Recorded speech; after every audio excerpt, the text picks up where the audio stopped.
12ই জুলাই 2025, অসহ্য গরম। প্রায় কত হবে এখন টেম্পারেচার? 40-40 মনে হয় হয়ে গেছে। 40 ডিগ্রি টেম্পারেচারের মধ্যে এখন বের হলাম আমরা। বের হতে হবে, উপায় নেই, একটা বিশেষ কাজে। তো একজনের জন্য অপেক্ষা করছি, আমাদের এক কলিগের জন্য। এদিকে সুব্রত বললো গাড়িটা চালাবে, তো ওই শুরু করেছে ড্রাইভিং। মুখটা একটু দেখাও, আমি গাড়িটাকে ঘোরাতে পারছি। এই সুব্রত আমাদের সাথে। তো এবার এটা ফ্যামিলি ট্রিপ না, একটা জরুরি কারণে আমাদেরকে বেরোতে হলো। তো ভাবলাম যে বের যখন হচ্ছি, রাস্তায় যে রাস্তা দিয়ে যাবো, কিছুটা ওই দিককার প্রাকৃতিক সৌন্দর্যগুলো যদি সবার সামনে একটু তুলে ধরা যায় আর কি। তো এখন ঘড়িতে 1:38 বাজে। এই জার্নি শুরু করলাম। মাঝখানে মাঝখানে যেখানে যেখানে সুন্দর জায়গা পাবো একটু দাঁড়াবো, কাজও করব, তার সাথে একটু ঘুরবো, আর আমাদের এই ভার্চুয়াল ভিডিওটা শেয়ার করব বাকিদের সাথে। চলুন রওনা দেওয়া যাক। জায়গাটা সুপার, তো অসাধারণ লাগলো। এই জায়গাটা আমরা প্রথমে খুঁজে বার করে এখানে প্রথমবার যখন আসি তখন এত সুন্দর ছিল না। এখন আস্তে আস্তে আস্তে যত দিন যাচ্ছে, এখানকার যে ভদ্রলোক উনি আমাদেরকে প্রচণ্ড ভালোবাসেন, বিশেষ করে ইন্দ্রনীলদার প্রচণ্ড ভালোবাসে। হ্যাঁ, তো ওই সব ঠিকঠাক করে। আর আমাদের কেউ আসলে আমরা এখানেই ইনভাইটটা করি, যে প্রোগ্রাম হলে পরে কোনো খাওয়া দাওয়ারের লাঞ্চ বা ডিনার আমরা এখানেই করি। এই জন্য তোকে বললাম যে এখানে চলে আয়, এতদিন পর যখন দেখা হচ্ছে এইখানটাতেই আমরা কথা বলি এসে। এনজয় করছিস তো? সুপার। এবার এক ঝলক আমরা একটু, এটা হচ্ছে মিরর এফেক্ট, মানে গ্লাসে আমরা দেবী দেখানোর চেষ্টা করছি যাতে আমাকেও একটু দেখানো যায়। নাহলে ক্যামেরাম্যানের ভাগ্য খুব কম হয় যে নিজের ফেসটা দেখাবে। তো এবার আমরা একটুখানি বাইরেটাও দেখে আসি। এটা হচ্ছে রুমটা, ইন্টেরিয়ার, বিউটিফুলি ডিজাইন, অরুণাচল প্রদেশের বাস। আর এই ধরনের বাস বা এই ধরনের কনসেপ্ট ইটস অ্যাবসলিউটলি অ্যামেজিং, মানে নিজের হাতে তৈরি করা। বাইরেটা দেখুন কি সুন্দর, সামনে একটা ঝিল, অনেকটা আমাদের ওই কী বলবো ওটাকে, এখানে বোটিং হয়। এখানে রুই মাছও ছেড়েছেন উনি, ভদ্রলোক অনেক কষ্ট করে এটাকে তৈরি করেছেন। পাখির ডাকও শোনা যাচ্ছে, মানে আমি যদি কথা বলা বন্ধ করি তাহলে পাখির ডাকটা শোনা যাবে। ইন্দ্রনীলদা, এই পরিবেশে থাকলে কিন্তু মানুষ এমনি মানে টক্সিকটা বেরিয়ে যাবে শরীর থেকে, আর মনটা ভালো হয়ে যাবে অটোমেটিক্যালি, কিন্তু আয়ু বেড়ে যাবে। কি বলো তুমি? একদম Japanese way of living. Actually তুমি তো সবুজ পরে এসছো, মানে সবুজের মধ্যে সবুজ। হ্যাঁ, এটা কিন্তু দারুণ। বাঁশের পিলার, বাঁশের খাট, বাঁশের টেবিল, বাঁশ দিয়ে তৈরি করা ড্রেসিং টেবিল, কিছুই মানে পুরোটাই বাসময়। মানে বাঁশ দিয়ে কাউকে ভালোবাসতে গেলে এই ধরনের জিনিসই বানিয়ে দেওয়া দরকার আমার মনে হয়। এই অসাধারণ ক্রিয়েশন। কি বলিস শুভঙ্কর? একদম একদম মাছের ফুলদানি। তুই আবার লাল পরে এসেছিস। ইন্দ্রনীলদা সবুজ, তুই লাল। এ তো লাল নীল সবুজের মেলা বসেছে একদম। আমি এখন সাদা খুঁজি, সাদা দেখি কে সাদা পরে এসছে। দেখি সুব্রত, এই তো সাদা পেয়ে গেছি। সুব্রত তুমি সাদা, মানে মনে নেই কোনো কাদা, পরে আছি শুধু সাদা। এ অসাধারণ, কিন্তু ভাল লাগছে, মানে বেশ। ডাকটা শোনো, পাখির ডাকটা কি সুন্দর। কি সুন্দর আওয়াজটা, তুমি চিন্তা করো, ডাকলো যে।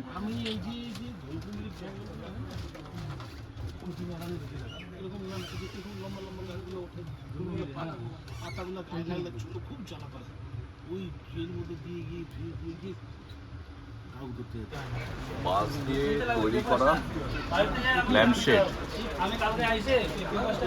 একবার বাথরুমটা দেখাই। এই হচ্ছে হ্যাঙ্গার, গামছা টাওয়েল রাখার জন্য। এখানে একটা ছোট্ট বেসিন আছে। এখানেও কিছু বাঁশ দিয়ে তৈরি করা, এভাবে গামছা রাখার জন্য বা কাপড় রাখার জন্য। ছোট্ট সুন্দর বাথরুম, সব ব্যবস্থাই আছে এখানে।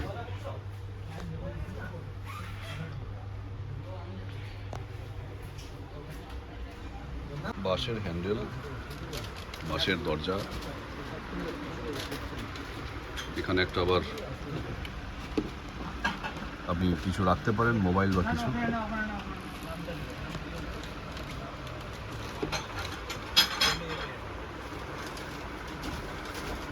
এটা হলো গিয়ে বাঁশের অ্যাস্ট্রের সাইজটা দেখুন, এত বড় অ্যাস্ট্রে কম দেখা যায়।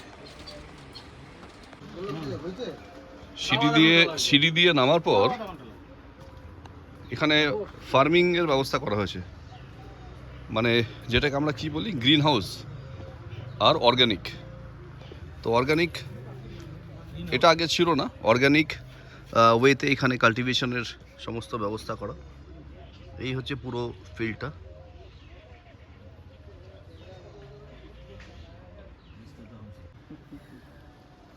হয়ে যাক আরেকবার হয়ে যাক। ये आगे भी ग्रीन है, इधर भी ग्रीन है, चारों तरफ ग्रीन ही ग्रीन है। और ये अकेला एक तो आदमी खाली इधर उधर कैमरा घुमा के छवि उठा रहा है। क्या बात है। আর তোমার একটু ওই ফ্যামিলির মানে যেটা বলে না ওই মানে চক্রবর্তীতে তো হ্যাঁ, হ্যাঁ। পাওয়া উপাধি, প্রত্যেক চক্রবর্তীরই অন্য একটা নিজস্ব উপাধি আছে। হুম, তা আমাদের উপাধি হচ্ছে সান্নাল। আচ্ছা সান্নালরা অ্যাকচুয়ালি সান্নালদের বলা হয় হচ্ছে ঢোল। কেন? এই জন্য বলা হয় ওদের বাড়িতে এত জনসংখ্যা, হ্যাঁ, হ্যাঁ, যে ঢোল পিটিয়ে তাদেরকে খেতে ডাকা হতো। আরে বাপরে, হ্যাঁ, সেই জন্য তাদের টাইটেল অ্যাকচুয়ালি ঢোল। যেমন আচ্ছা। বন্দ গ্রামের উপাধ্যায়কে বলা হয় বন্দ্যোপাধ্যায়। ভেরি নাইস, এটা জানতাম না তো আমরা। গ্রামে যারা যে উপাধ্যায়রা এসে বসবাস শুরু করেছিল তারা বন্দ্যোপাধ্যায়। আচ্ছা, হ্যাঁ, মুখ্য গ্রামের উপাধ্যায়কে মুখোপাধ্যায়। তো এটাই অ্যাকচুয়ালি কারণ। এটাই অ্যাকচুয়ালি দারুণ সুন্দর অ্যানালিসিস। আমরা একটা অনেক সুন্দর জিনিস জানলাম এই অ্যানালিসিসটা আজকে, যে নামকরণ, উপাধি, গোত্র, এটা ইন্দ্রনীলদা খুব ভালো করে বললো। তো এরকম মজার ঘটনা ইন্দ্রনীলদা বলতেই থাকে, আর আমরা মন্ত্রমেঘ্ধর মতো শুনতে থাকি যে ঘটনাগুলো কীভাবে বলে। এর আগের ভিডিওতে আমি দেখিয়েছি দাদার কিছু জোকস, সেই জোকসটাও আমরা মানে মন দিয়ে শুনি, আর ভালো লাগে অ্যাকচুয়ালি শুনতে। থ্যাংক ইউ দাদা এই নলেজের জন্য। রেস্টুরেন্টের বারান্দায় দাঁড়িয়ে আমি যখন রুমগুলোর ছবি নিচ্ছিলাম তখন ঘড়িতে তখন সময় ঠিক 3:10, আর এই 3:10 এই ভর দুপুরবেলায় বাইরের প্রকৃতিতে যে গরম আমরা ফিল করব, এখানে কিন্তু গরমটা অনেকটা কম, কারণ তার একটাই কারণ গাছ। এই জন্য প্রকৃতিতে গাছের সংখ্যা বাড়ানোটা খুব প্রয়োজন, যেটা আমার মনে হয় আমি সেটা শেয়ার করলাম। যত গাছ থাকবে তত আমরা শান্তিতে বাঁচতে পারবো।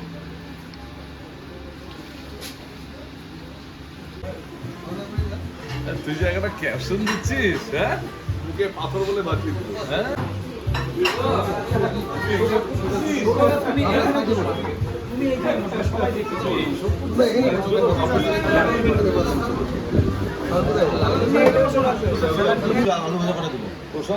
কেমন না কতক্ষণ করে থাকে তুমি আন্দাজ? 3:40, মানে খাবারের সময় একদম হয়ে গেছে, মানে পেটে পুরো নন মারছে, খিদেও পেয়েছে প্রচুর, তাই জন্য ওয়েট করছিলাম, চলে এসছে। এখন লাঞ্চটা করবো, লাঞ্চটা করে আমরা বেরিয়ে পড়বো। তো লাঞ্চের মোমেন্টটাতে এখন আর বেশি কথা বলে সময় নষ্ট করবো না, কারণ খাওয়ার সময় নাকি বেশি কথা বলতে নেই, তাহলে পেটে বায়ু জমে যায়, তো গ্যাস ফ্যাস হয়ে গেলে মুশকিল, অনেকটা দূর ট্রাভেল করতে হবে। তো খাওয়ার পরে আমরা যখন ট্রাভেল করবো তখন আপনাদের সঙ্গে আবার ফিরছি।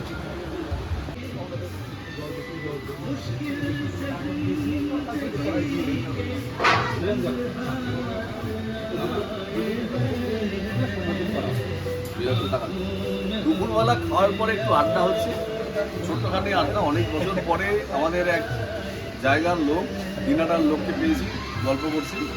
হ্যাঁ, তো এই আড্ডাটা দুপুরে খাওয়ার পরে অনেকদিন পরে পেলাম। নর্মালি অফিস আওয়ার্সে হয় না, তো ছুটির দিনে খেতে এসে এই এতগুলো লোকের সঙ্গে দেখা হয়ে গেল, এটা একটা অনেক বড় পাওনা। বসে আছে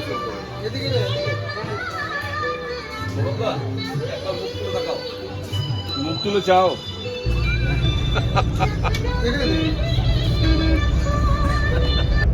ভারতনাট্যমে চোখ টানে নাকি, এটা তো আমি জানতাম না। দেখেছিস ভারতনাট্যম মতো লুচিপুরি একটা কি আছে না? লুচিপুরি না, এটা কুচিপুরি হবে।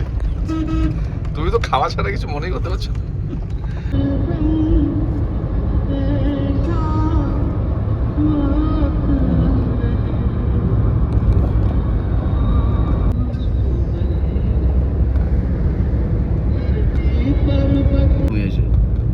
বুঝলাম না ব্যাপারটা কি হলো।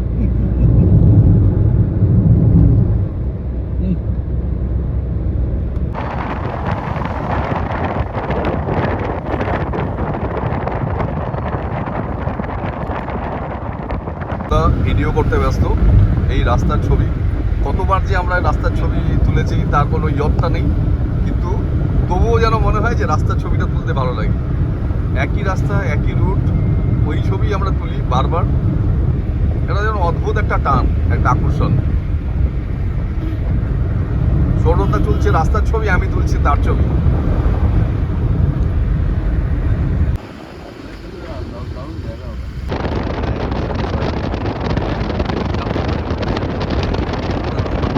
কাপড়ামারি ফরেস্ট থেকে 6:30 রওনা দিলাম। জঙ্গলটা পেরিয়ে এই গেটে এসে যখন দাঁড়ালাম তখন রেল গেটটা বন্ধ পেলাম। এই বন্ধ রেল গেটে পড়ার জন্য একটু সুযোগ পেয়ে গেলাম এখানে কিছু ছবি তুলে নেওয়া। রাজা, এই জায়গাটা কিন্তু এখানে দাঁড়ানোর সময় পাইনি আমরা, সুযোগ হয়নি। আজকে গেট বন্ধ থাকাতে আমরা ছবি তোলার সময় পাচ্ছি। সুব্রত, ছবি তুলছো? এখানে আমরা এরকমভাবে এর আগে অফিস করে সন্ধ্যা 7টার সময় রওনা দিয়ে রাত্রি 10টায় পৌঁছেছি। তারপর রাত্রি 3টা অবধি সৌরভদা গান করেছে, তারপরে ফিরেছি পরদিন সকালবেলা। আজকে তো আমরা জানি আমাদের অনেক আর্লি, 6:30 আমরা এখান থেকে মানে এই জায়গায় দাঁড়িয়েছি। 6:30 অসাধারণ মুহূর্তে আমরা সাক্ষী হচ্ছি। আমি অনেকদিন পরে আমার বন্ধুকে পেলাম, তো যাই হোক ভিডিওটা শ্যুট হচ্ছে, আশা করি সবারই ভালো লাগবে। ইন্টারেকশন ভাইও আসছে, আমার প্রশান্ত ভাই, আর চলে আসো। তো সৌরভদা একবার চলে আসো। আসো দাদা, সৌরভদাও আসছে, আপনারা দেখতে পারবেন এই ভিডিওটা। আমাকে আমরা নর্মালি 6:30-তে প্ল্যান করেছি, 8টায় বেরিয়েছি, 10টায় ঢুকেছি, তারপর রাত্রি 3টা অবধি গান করে পরের দিন ডিউটি করেছি। আজকের ট্রিপটা একদমই আলাদা। আজকের ট্রিপটা আমাদের একদম ওয়েল প্ল্যান, ছুটির দিন। তো আমি জানি না এত দূর থেকে আমার কথাগুলো শোনা যাবে কিনা, তোকে কাছে আসতে বলছে আজকে। অনেকটা তাই, মানে বুঝে নিতে হবে। আমার এটা একটা আমার এটা এই পরে করবো। না আমার এই কথাটা তো একটা জিনিস মনে পড়লো ছোটোবেলায়। এবার ছোটোবেলায় আমার এক জেঠু উনি মারা গেলেন কিছুদিন আগে, চা বাগানে মেরে যাচ্ছিলেন। তো তাদের বাড়িতে মাঝে মধ্যে কোনো পরীক্ষা টরীক্ষা শেষ হয়ে গেলে ঘুরতে যেতাম।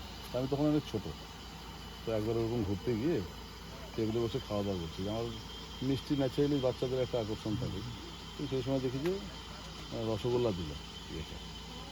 এবার আমাকে যথারীতি একটা রসগোল্লা দিয়ে চলে যায়। তো আমার দুটো রসগোল্লা খাওয়ার ইচ্ছা, এবার বলতে পারছি না। তখন ওকে বললাম যে আমি কিন্তু দুটো রসগোল্লা খেতে পারি। এসে দাঁড়ালাম আপার প্যারেনে, এই গাড়ি দাঁড় করালাম আপার প্যারেনে। একটু 5-10 মিনিট দেরি নিয়ে দেখুন চারিদিকের অবস্থা, গাড়ির লাইটের চারিদিকে শুধু অন্ধকার ছাড়া কিছু দেখা যাচ্ছে না। আপার প্যারেনে দাঁড়িয়ে আছি, এখান থেকে আরও ঘন্টাখানেক লাগবে ডেস্টিনেশনে পৌঁছাতে। সৌরভদা, তুমি কি গান খুঁজছো? হ্যাঁ, গান খুঁজছি। রাতের সিলেকশন। রাজা, হ্যাঁ, কেমন লাগলো জার্নিটা? অসাধারণ। চল, এখন 1 ঘন্টা বাকি। হ্যাঁ, হ্যাঁ, আরো 1 শুনো ঘন্টা। তো, জায়গা নিয়ে নাও তোমার সিংহাসন। ফাইনালি পৌঁছালাম।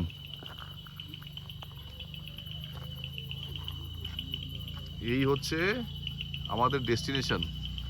উপরে লাইট জ্বলছে, চারিদিক পুরো অন্ধকার, আর জাস্ট পৌঁছালাম আমরা এখন। এবার আমাদের দ্বিতীয় গাড়িটার জন্য আমরা অপেক্ষা করছি। দ্বিতীয় গাড়িটা যদি চলে আসে তাহলে সব ঠিক আছে তো রাজা? একদম ফাইনালি আমরা চলে আসলাম। সৌরভদাকে ফাইনালি আমরা পৌঁছালাম আমাদের লোকেশনে। লাইটটা উপরে জল করছে। এবার ব্যাগ ফ্যাগগুলো বার করে আমরা তারপর বাকি কাজগুলো করব।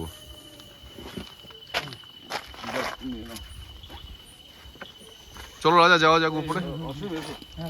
আমরা যখন রিসর্টে পৌঁছালাম তখন প্রায় 8:30, আর এই সময় ঠিক এইভাবে এই দৃশ্য দেখতে পারবো স্বপ্নেও ভাবিনি। গুরু পূর্ণিমার পরের 2 দিন পরের ঘটনা এটা। গুরু পূর্ণিমার 2 দিন পরে চাঁদকে আমরা ঠিক পূর্ব দিকে পেলাম, যেটা সচরাচর আমরা সকালবেলা এখান থেকে সূর্যকে উঠতে দেখি। মানে এর আগে যতবার আমি এসেছি সূর্যকে আমি এখান থেকে উঠতে দেখেছি, এটা পূর্ব দিক, ইস্ট সাইড। আর এরপরেই জলঢাকা নদী, তারপরেই ভুটান। ঠিক এমন একটা পজিশনে দাঁড়িয়ে আছি আমরা। আপনাদেরকে একটু ভালো করে দেখালে বুঝতে পারবেন। এই দেখুন চাঁদ। আমি এটাকে জুম আউট যদি করি তাহলে এই ভুটানের পাহাড়, যেখানে বিন্দু বিন্দু লাইট জোনাকির মতো জ্বলছে। আর প্রকৃতির সৌন্দর্য, অন্ধকারের রাত্রের সৌন্দর্য বর্ণনা করা নিজের চোখে না দেখলে সত্যি অস্বাভাবিক। দেখুন কতটাই সুন্দর। এই হচ্ছে গুরু পূর্ণিমার দুদিন পরের চাঁদের ছবি। আমাদের প্যারেনের ওপরে টোরে জায়গাটার নাম, আর তুনসুং এই গ্রামটার নাম। রিসর্টের বাইরে মিউজিক সিস্টেমে গান চলছে, আর একটু স্ন্যাক্সের ব্যবস্থা। সন্ধেবেলা আমাদের কিছু খাওয়া হয়নি, তো আমরা সবাই মিলে ওই চা, কফি, মোমো এগুলো খাওয়ার পরিকল্পনা করছিলাম। ঠিক তখনই আকাশের গায়ে এই চাঁদকে দেখতে পেলাম। আধার রাতে চাঁদের এরকম ছবি তুংসুংয়ের এই গ্রামের থেকে, এই ছবিটা এরমভাবে তুলতে পারবো কখনো ভাবিনি। প্রায় 5,500 ফিট উচ্চতায় তুংসুং গ্রামের এখন যখন আমরা বসে আছি, ঠিক রিসর্টের বাইরের উঠোনটায় চাঁদের এই মুহূর্তটাই ক্যাপচার করতে পারলাম। টেলিস্কোপ দিয়ে দেখলে আরও ভালো লাগতো, কিন্তু যেহেতু এই মুহূর্তে টেলিস্কোপের সুবিধাটা আমাদের সামনে নেই, মোবাইলের ক্যামেরায় ঠিক এই রকমই ধরতে পারা গেছে। দেখুন তো কি সুন্দর এই দৃশ্য, অসাধারণ, মনোমুগ্ধকর, অবিস্মরণীয় একটি দৃশ্য এটা। চারিদিক অন্ধকার, ঘুরঘুটি অন্ধকার, আর পাহাড়ের গায়ে এই বিন্দু বিন্দু আলোর শাড়ি। প্রত্যেকটা বাড়ি এখন প্রায় অনেকে ঘুমিয়েই পড়েছে। পাহাড়ের নিয়ম, এরা সন্ধ্যাবেলাতেই 7টা সাড়ে 7টার মধ্যে পুরো ঘুমিয়ে পড়ে, আবার ঠিক ভোর রাতে উঠে পড়ে। সেই জন্য এদের শরীর খুব ভালো থাকে। যারা পাহাড়ে বাস করে তাদের শরীর, মন পরিবেশের সাথে সাথে খুব সুন্দর হয়। এই একটাই কারণে এই চাঁদের ছবি আরও একবার আপনাদের সামনে তুলে ধরছি। রাতে এখানে বসেই ডিনার করব, এরকমটাই প্ল্যান আজকে আমাদের। আর এই সময়ে আকাশের গায়ে থেকে মেঘটা যখন সরে গেল, তখন ছবিটা আরও রোমাঞ্চকর হয়ে উঠল। এবার দেখুন, মেঘ সরে যাওয়ার পর চাঁদটা আরও যেন প্রমিনেন্ট হয়ে উঠেছে। অন্ধকারে এরকমভাবে আকাশের গায়ে পাহাড়ের বুকে ছবি, আমার মনে হয় খুব কম লোকেরই সৌভাগ্য হয় এই দৃশ্য দেখার। কারণ পূর্ণিমার পরেই এই দৃশ্যটা পাওয়া যেতে পারে। আর পূর্ণিমার পরে যদি মেঘ আসে পাহাড়ে, তাহলে বৃষ্টি থাকলে তো এই দৃশ্য দেখা কোনোভাবেই সম্ভব নয়। কিন্তু আজকের আমরা এতটাই লাকি যে বৃষ্টি, মেঘ সব কিছু অতিক্রম করে যখন আমরা আমাদের ডেস্টিনেশনে পৌঁছালাম, তখন কিন্তু আমরা চাঁদকে এইভাবেই পেলাম। তাই চাঁদ কেন আসে না আমার ঘরে, এই গানটা এখন শুনতে খুব ইচ্ছে করছে। তো নিশ্চয়ই শুনবো এই গানটা। গানটা শোনার একটা আলাদা মজা রয়েছে। গানটা আমাদের সত্যিই খুব ভালো লাগে।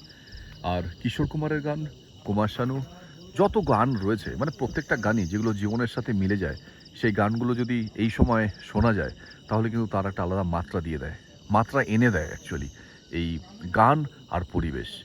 তো সেরকমই একটা সঙ্গীত সন্ধ্যার আয়োজন করা হয়েছিল। কিছুক্ষণের মধ্যেই আমাদের সৌরভদা সেই গানের আসরে গান করবেন। আমি চেষ্টা করব সেটাও আপনাদেরকে শোনানোর। যদি ভালো লাগে জানাবেন। তাই পাহাড়ের রাত্রিবেলার, এখন বাজে ঠিক 10টার সময়কার ছবি আরেকবার আপনাদেরকে দেখানোর চেষ্টা করলাম। আর এই রাত 10টায় পূর্ণিমার পরের চাঁদের ছবি আরও একবার আপনাদের সামনে প্রস্তুত করলাম। দেখুন।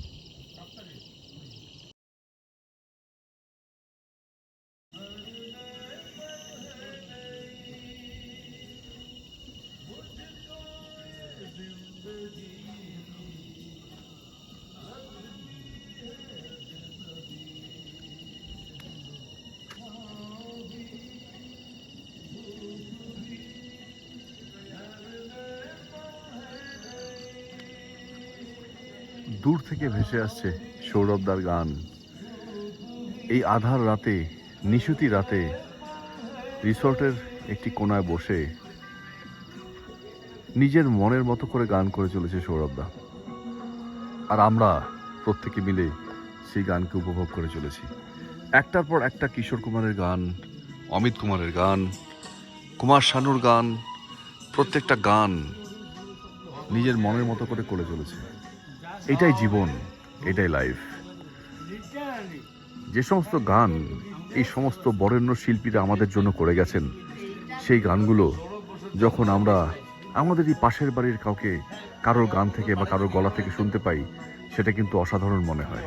আর আজকে সেই অসাধারণ মুহূর্তের ছবি ক্যামেরাবন্দি করে চলেছি আমি। শুনুন।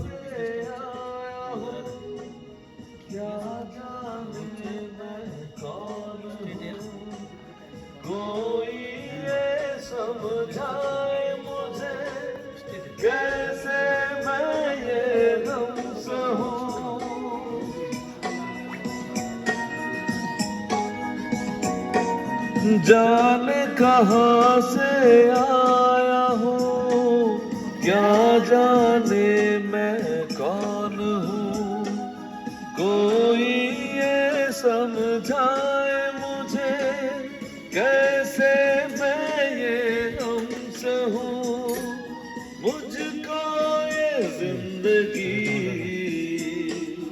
लगती है अजनबी, छाँव भी धूप भी हर नए पल है नई, छाँव भी धूप भी हर नए पल है नई। আজ 13ই জুলাই রবিবার সকালবেলায় ঘুম থেকে ওঠার পর দেখলাম যে যার মতো করে ঘুরছে একটু একটু করে। কেউ হয়তো পাহাড়ের ছবি তুলছে, কেউ আকাশের ছবি তুলছে, কেউ প্রকৃতির ছবি তুলছে। আমি প্রথমে রুমের ছবিটা নিলাম। এই রুমটায় গতকাল আমরা ছিলাম। ভুল হয়ে গেছে, গতকাল সকাল মানে প্রথম দিকেই আসার পর এটা দেখানো উচিত ছিল, কিন্তু তারপর দেখলাম যে যেহেতু দেরি হয়ে গেল রুমটা দেখাতে, আজকে সকালেই আমি রুমের ছবিটা প্রথমে আপনাদের দেখাই।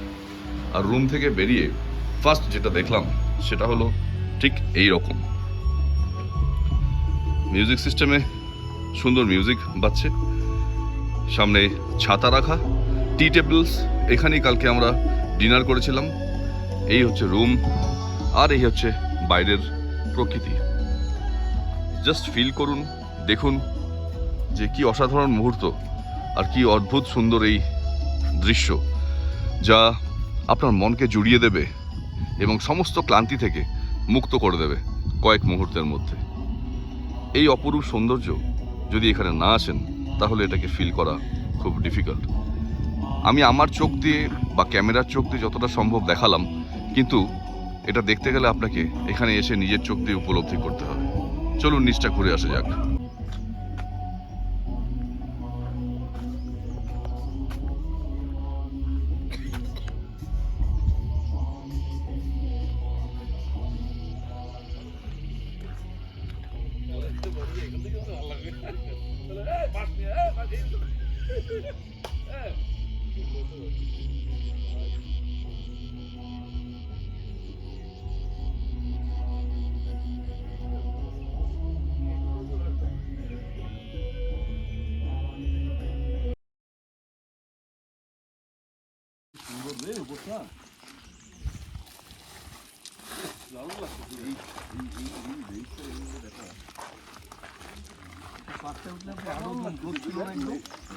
একদম ফুটে ক্লিয়ার ছিল, এখন আর কে উঠলো একদম আমিও উঠতে পারবো না, পুরো মেঘটা দেখ ওখানে পরিষ্কার একদম একদম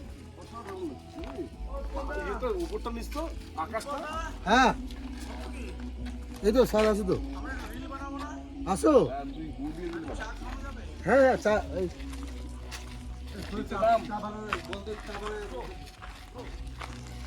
এইরকম দৃশ্য সকালবেলায় যেটা আমরা রাত্রে দেখলাম তার সৌন্দর্য একরকম, আর দিনের সৌন্দর্য একটু আলাদা।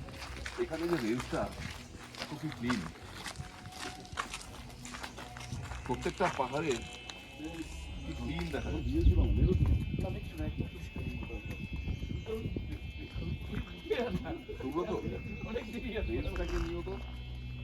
এটা পাওয়া যাবে না এরকম এত ক্লিন।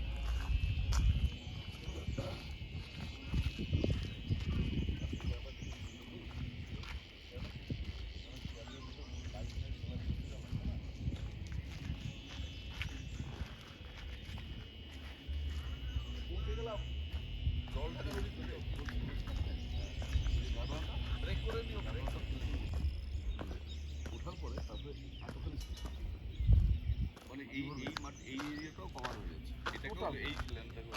তাহলে এখানে কতবার ছড়ানো হবে? বড় আছে, বড় হবে, বড় বহুত বড় রেস্টুরেন্ট। তার ভেতরে যে রেস্টুরেন্টে যারা বসবে না, অনেকটা বড়। হাত তো এখানে বসে যাবে, তখন এই ভিউটা কেমন এনজয় করবে। আমরা কিন্তু এখানে না আসলে দিনের এই যে মুহূর্তটা এটাকে প্রচণ্ডভাবে মিস করতাম। তো কালকে রাতে ওইরকমভাবে চাঁদ, মানে গুরু পূর্ণিমার দুদিন পরের যে চাঁদ, সেই চাঁদ আমরা যখন দেখলাম, তার ছবি নেওয়া হলো, সেটা একটা মানে নৈসর্গিক অনুভূতি ছিল। এতটা কাছে এসে পাহাড়ের এত উচ্চতা থেকে 5000 ফিট উপর থেকে চাঁদের ছবি উইদাউট টেলিস্কোপ, আর যা ছবি তুলেছো তুমি, সুন্দর অসাধারণ ছবি তুলেছো। আর আজকে দিনের ভিউটা কিন্তু একদমই আলাদা। মানে এই দিকটা ভুটান পাহাড়, ভুটানের পুরো ওই প্ল্যাটুগুলো ওখানটা দাঁড়িয়ে মানে আছে, এখান থেকে দেখাই যাচ্ছে যে ওখানে কৃষিকাজ হচ্ছে, লোকজন আছে, কিছু বাড়িঘরও দেখা যাচ্ছে, যেগুলো রাত্রিবেলায় আমি কিছু আলো পেয়েছিলাম। আর পাহাড়ের রেঞ্জটা তো অসাধারণ।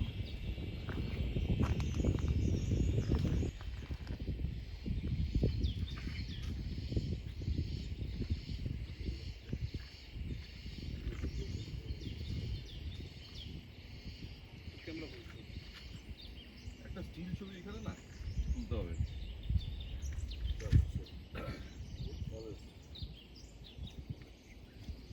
এখানটা তারা সবাই এই জায়গাটা, হ্যাঁ, এই জায়গাটাতে আমি পুরো কিনা এই জায়গাটা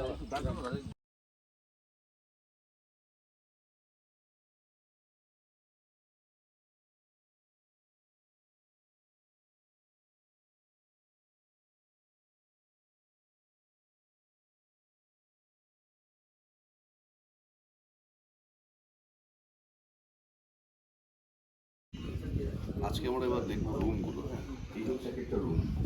এই রুমগুলোর একটা বিশেষ বৈশিষ্ট্য বা ঐতিহ্য আছে।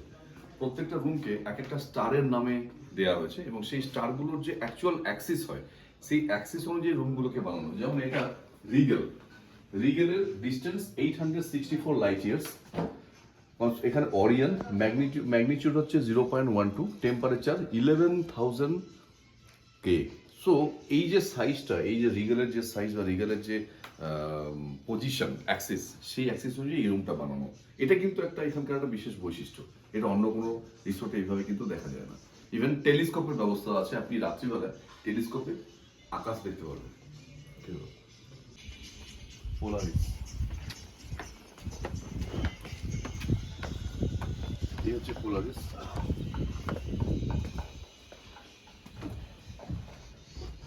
এই রুমটা পোলারিসের অ্যাক্সিস অনুযায়ী বানানো। পোলারিসের distance 433 light years, Ursa Minor, little dipper, magnitude 2.00, temperature 6000। এই হচ্ছে তার ডেসক্রিপশন। কেউ যদি এসে এখানে রাতের আকাশকে অ্যানালিসিস করতে চায়, তাহলে this is the ideal place to for the sky rider, যারা অ্যাকচুয়ালি দেখতে চায়, দেখতে ভালোবাসে রাতের আকাশকে বা স্টারকে, তাদের জন্য এটা কিন্তু একটা খুব ভালো জায়গা হতে পারে।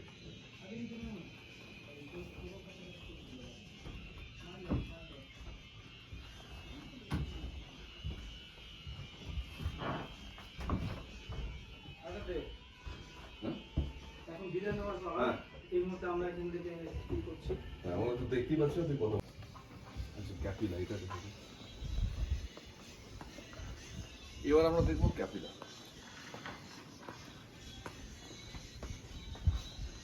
এই রুমটা বন্ধ থাকাতে আমি এই মুহূর্তে ঢুকতে পারছি না বা দেখানো যাচ্ছে না। এটা ক্যাপিলা স্টারকে অ্যাক্সেস অনুযায়ী এই রুমটা বানানো আছে। এরকম 7টা স্টারকে নিয়ে 7খানা রুম এখানে বানানো আছে। রেস্টুরেন্টের কনস্ট্রাকশন হচ্ছে, এখনও এটা আন্ডার কনস্ট্রাকশন। তো ভালো লাগবে যারা এই ধরনের অফবিট লোকেশনে ঘুরতে ভালোবাসেন ফ্যামিলি নিয়ে, তাদের জন্য কিন্তু এটা একটা আইডিয়াল স্পট হতে পারে। এবার আমি আপনার দেখাচ্ছি ভিউ পয়েন্ট। এখান থেকে কিছুটা দূর নিচে নেমে, এটা এই প্রপার্টির আন্ডারেই আছে, নিচে নেমে এখানে দেখুন একটা নতুন কনস্ট্রাকশন হচ্ছে রুম বাড়ানোর জন্য, যাতে ভবিষ্যতে 50 peoples can stay there and enjoy their distance holiday. এখানে সেটা বানানো হচ্ছে, কনস্ট্রাকশনের কাজ চলছে, আর পুরোটা সুন্দর টাইলস বা চেকার্স দিয়ে বানানো হচ্ছে। ওখানটা হচ্ছে ভিউ পয়েন্ট, যেখানে আমরা সকালবেলা ছবি তুলেছিলাম। ওই ভিউ পয়েন্টটাতে বহু দূর দূর থেকে লোক আসে এখানে ছবি তোলার জন্য। এই এরিয়াতে সবচেয়ে উপরে যেটা রয়েছে, যেটা না বললেই নয়, মা সিদ্ধেশ্বরী দেবীর মন্দির। মা সিদ্ধেশ্বরী দেবীর মন্দিরে বহু প্রাচীন মন্দির, এবং ওখানে গেলে একটা অদ্ভুত স্পিরিচুয়াল কানেকশন আপনারা পাবেন। সেখানে নিরামিষ খেয়ে যেতে হবে। কথায় বলে যে পুরোহিতের সাথে আমরা কথা বলেছিল যে 7 দিন নিরামিষ খেয়ে ওখানে আসলে পুজো দেওয়া যায়। এমনি আপনারা ঘুরতে যেতে পারেন। জায়গাটা এতটাই সুন্দর, মায়ের মন্দির রয়েছে, পূজারি রয়েছে, আর যেটা হয় পাহাড়ের মন্দির, ওই ঘন্টার আওয়াজ, ধূপধুনোর আওয়াজ আপনাকে একটা অদ্ভুত ধরনের পরিবেশে নিয়ে চলে যাবে, যেটা এখান থেকে কিছুটা পথ গেলে টপ পাহাড়টায়, ওর ওপরে আর কিছু নেই। মায়ের সিদ্ধেশ্বরী মায়ের মন্দিরই এখানকার লাস্ট ডেস্টিনেশন। আর ঠিক তার থেকে এখানে নেমে এটা হচ্ছে তুনসুংয়ের ভিউ পয়েন্ট। এটা তুনসুং ভিলেজ, সামনে ভুটান পাহাড়, এখানে জলঢাকা নদী, আর this is the view point.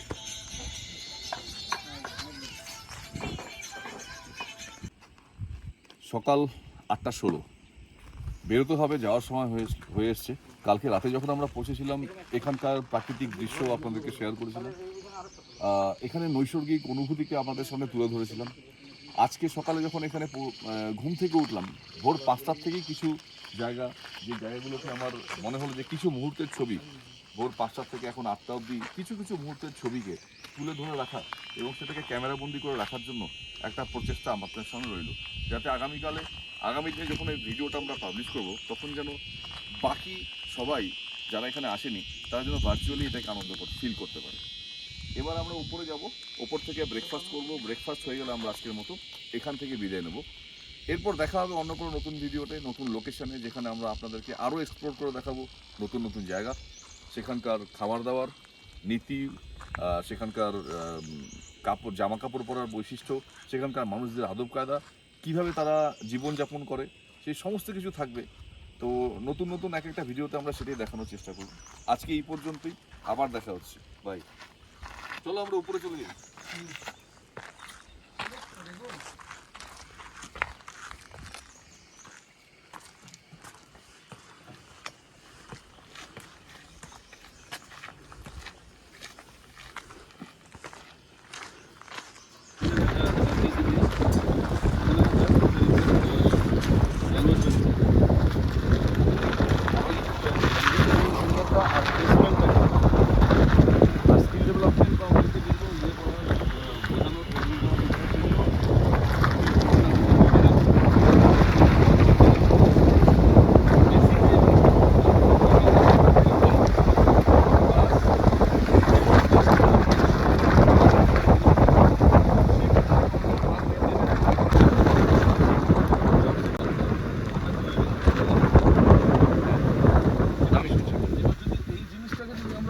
আমি যেটা বললাম এটাই যদি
রাস্তাটা এখানে এতটাই খারাপ, কালকে রাতে ওঠার সময় পুরো চাকাটা পুরো স্কিড করে গেছিল।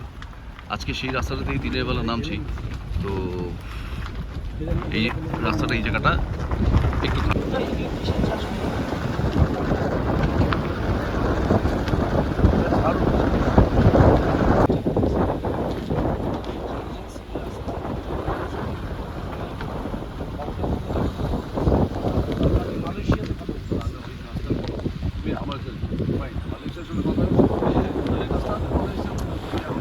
এখন আমরা জলঢাকা ঠিক নিচে, যেখানে জলঢাকা রিসর্ট রয়েছে, ঠিক তার পাশেই একটু আগিয়ে গিয়ে পেয়ে গেলাম এই স্রোত, এই ফ্লো। দেখুন, ফাউন্টেন্স অ্যান্ড ফ্লো, মানে এত সুন্দর করে জল। আমার কথা অত ভালো করে শোনা যাবে না, জলের এত আওয়াজ হচ্ছে। দুধের মতো সাদা ধপধপে জল চলে যাচ্ছে কি সুন্দর করে। অসাধারণ দৃশ্য এটা। আওয়াজটা শুনুন, শুধু আওয়াজটা শুনুন।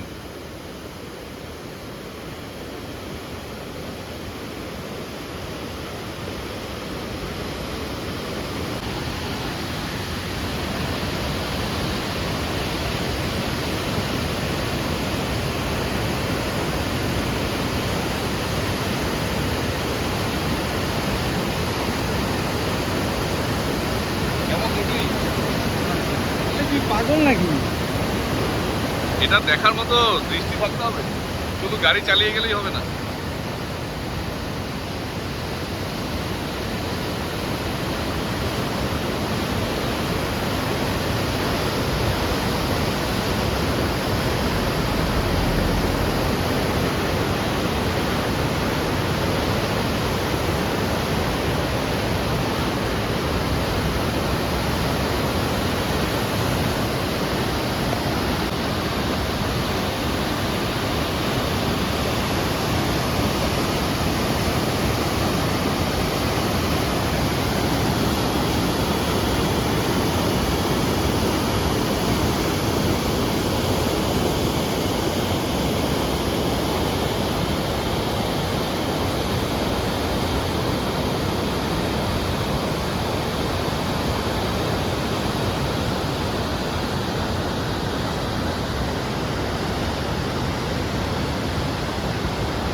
এই জায়গাটা দেখুন একবার, পাহাড়ের এত উচ্চতা থেকে জল পড়ছে এই ফ্লোতে। হয়তো আমার কথা পরিষ্কার করে শোনা যাচ্ছে না এখন, কিন্তু এই ফ্লোতে এমন একটা রিদম আছে, সেই রিদমটা কিন্তু ফিল করতে হবে। এখানে দাঁড়িয়ে আমরা যাচ্ছিলাম শিলিগুড়ির পথে, আমরা দাঁড়িয়ে গেলাম এখানে জলঢাকা, এখানটা দাঁড়িয়ে গেলাম শুধু এটাকে এনজয় করার জন্য। এখানে একটা পাথর রয়েছে, প্রকাণ্ড আকারের পাথর, সেই পাথরটাকে আপনি যে কোনোভাবে আমরা খুবই সুন্দর। তার সাথে এই জলের আওয়াজ, অসাধারণ অসাধারণ একটা মনোমুগ্ধকর পরিবেশ।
অসাধারণ মুহূর্ত, একটা অকৃত্রিম পরিবেশ, নৈসর্গিক বললে ভুল হবে না।